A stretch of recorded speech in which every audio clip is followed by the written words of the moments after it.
struggling with anxiety and depression, and all you want to do is just burrow down into darkness and not come out of that hole. So,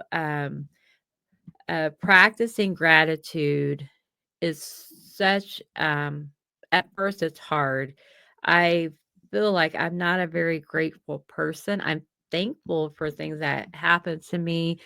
Um, and I was not grateful or thankful for something that would be good happen to me if it was from someone that I did not like or someone that I have conflict with.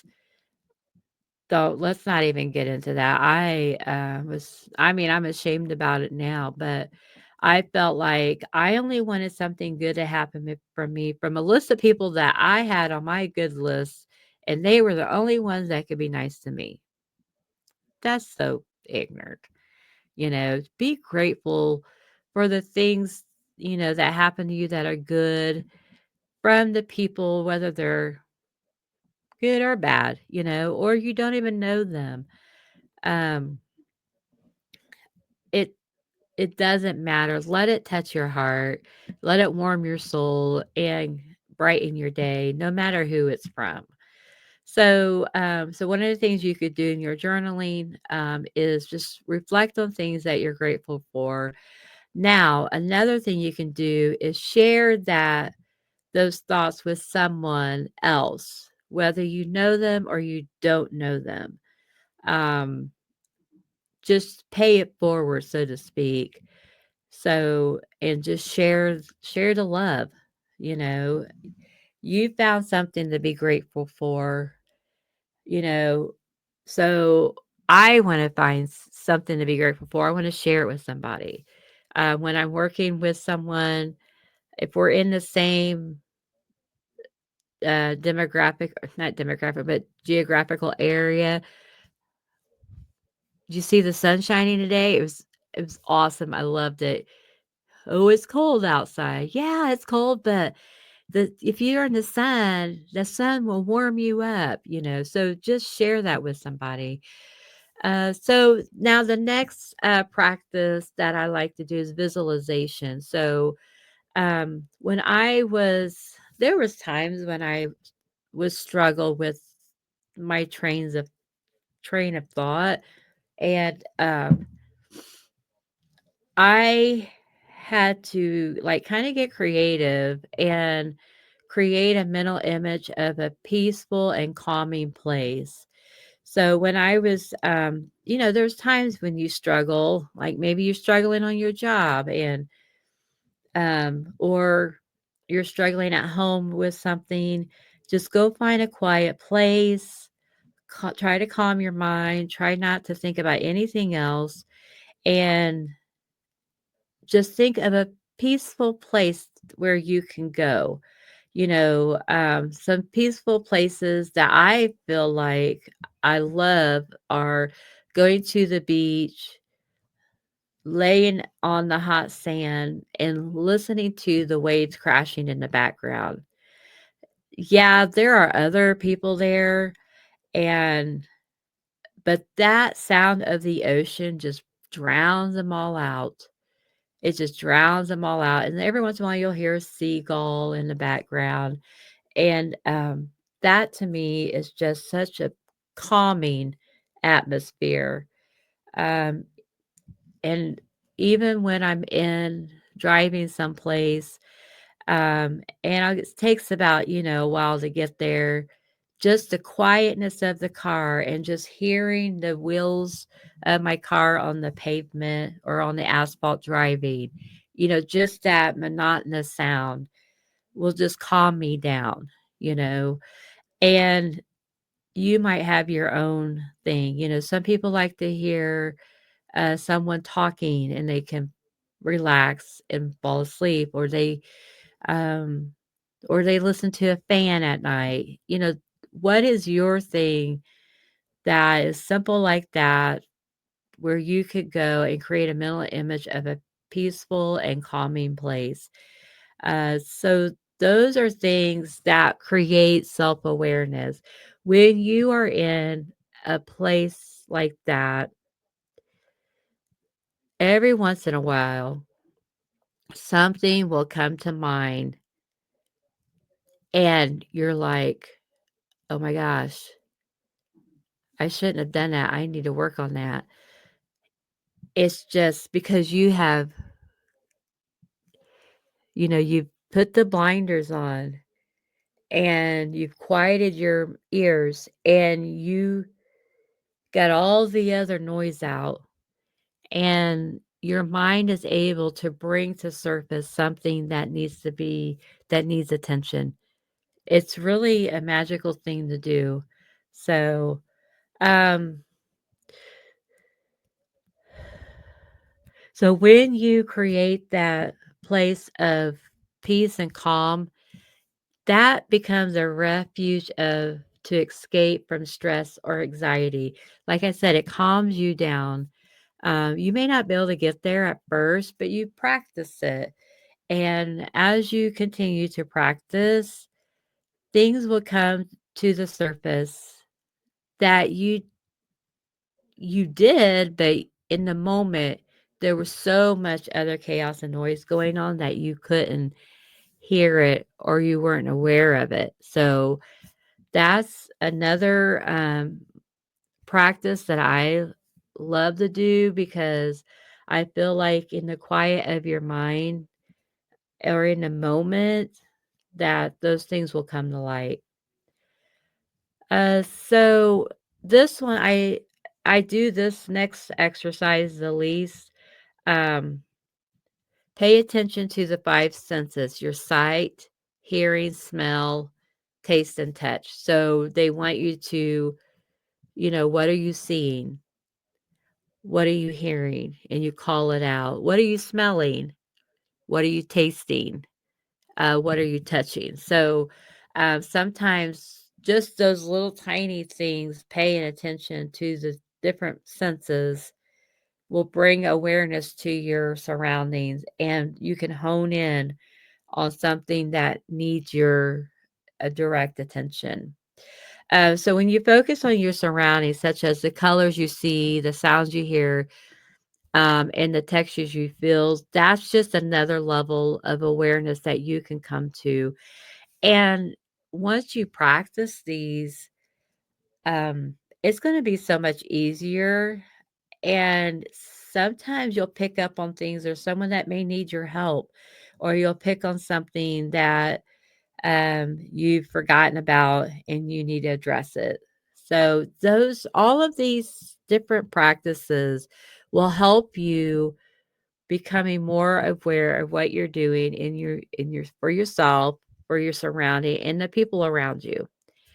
And a lot of times we do not get in on these because we have so much chaos, so much noise going on in our life.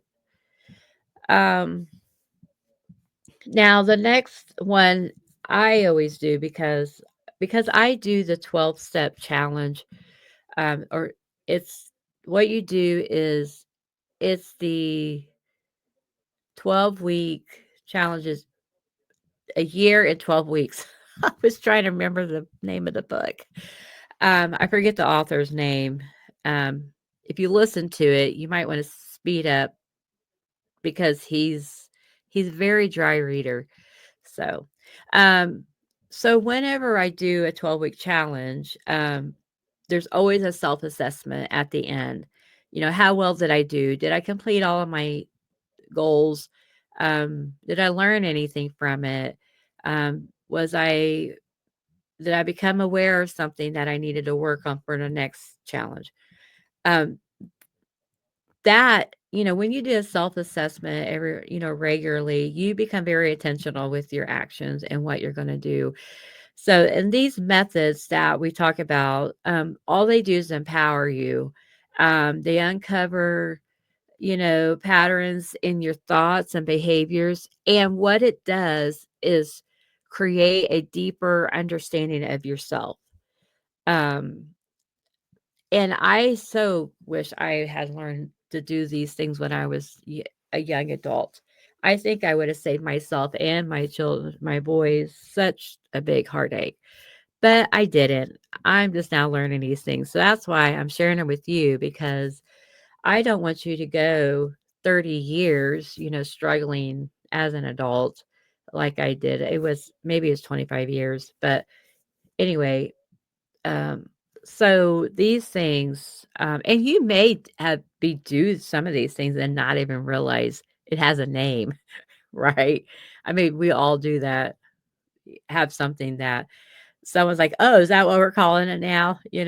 So, but anyway, so these methods that I use for myself, um, and it's not like I had a whole list and I just started doing them all at once, right?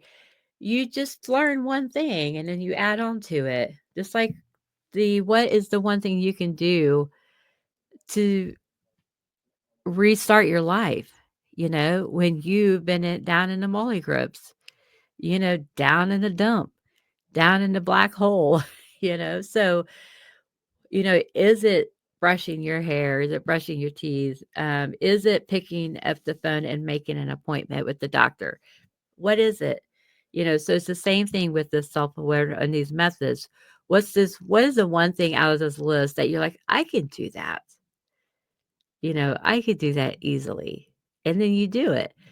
And that was easy. So you're like, well, I'm just going to do something else. How many times do you do these things? Well, when I first started doing them, I did them almost every day because I needed an escape from myself because my mind was such a mess. But now I do them as needed. And then some of them I do without even realizing I'm doing them because I've been doing them for so long now, they're just second nature. And it's like a self-soothing technique. So one of the reasons I wanted to talk about self-awareness is these are things that we talk about in my coaching sessions. So I know at the beginning I talked about my free offer and so when you work with me, these are things that we will work on together. We work on the scripture, Philippians 4:8. I hope that's the right one. 2:8, 4:8, whichever one it is. But anyway, training your brain to think on positive things because some of us are just such a negative person, right? So um, we need to retrain our brain. You can train your brain to think positively. I'm telling you, you can, because I'm someone that's done that. Uh, I was a very negative person. I had no compassion for anybody. People deserve what they got. It didn't matter what happened. I didn't even have to know about their situation. I'd be like, well, they deserve that. If it's something bad happened to them. I was just so hateful. So there were some things there that I really had to learn to to conquer, to change because I did not want to be that kind of a person. I did not want to grow up as an adult and become an old lady that was just mean and hateful and didn't have anything good in her life, because that's what would have happened. Nobody wants to be around someone who's just hateful all the time. People will leave you. They'll leave you for sure. They will quit coming around you. So, so anyway, so my coaching sessions are they're designed. I create a safe, non-judgmental space where we and you mostly can explore your emotions, your limiting beliefs, if you have anything like that, and then uncover strengths that you already possess that you've forgotten about or you're afraid to use them anymore. So those are some things that we would be working on together. Um, each session or each person I work with each one of you are unique. So we would set up time to be together and work on those things together. Some sessions would be easy, some would be hard. There are some that today I still don't like to talk about with my coach, because I know she's gonna call me out on something that I've been lazy on, right? So that's what we work on together. It's a very positive, uh, co-inhabiting relationship that we learn to do together. Working on your goals, the challenges that's preventing you from moving forward, and just being honest about those things, because you're not going to be able to grow if, number one, you don't have any self-awareness of what's going on around you and in yourself. And when anytime we use coaching, it's for growth only and improvement. And it's not to hurt anyone, it's not to put anyone down.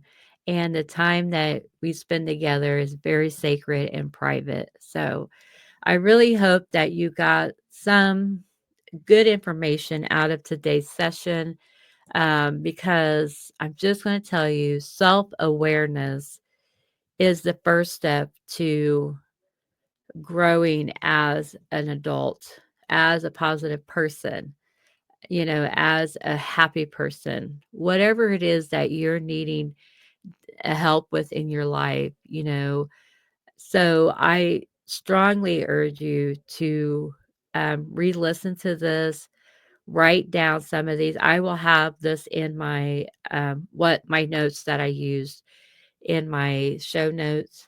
And like I said, you can chat me on Facebook, under Nikki Asher Bowling, or you can send me an email at Nikki Asher Bowling Coaching, no spaces, no dashes, at gmail.com. So, anyway, you guys have a great day. I love all of you, and I will see you soon. Bye.